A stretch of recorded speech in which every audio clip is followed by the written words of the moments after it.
மகேந்திர பல்லவ மன்னனாலும் மாமல்ல நரசிம்மனாலும் தமிழகத்திற்கு அளிக்கப்பட்ட புதையலே மாமல்லபுரம் கற்கோவில்.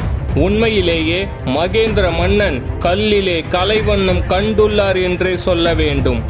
சிவகாமியின் சபதத்தில் கல்கி அழகிய சொல்வண்ணத்துடன் மகேந்திர மன்னனின் சிற்பக்கலை ஆர்வத்தை எடுத்துரைத்திருப்பார்.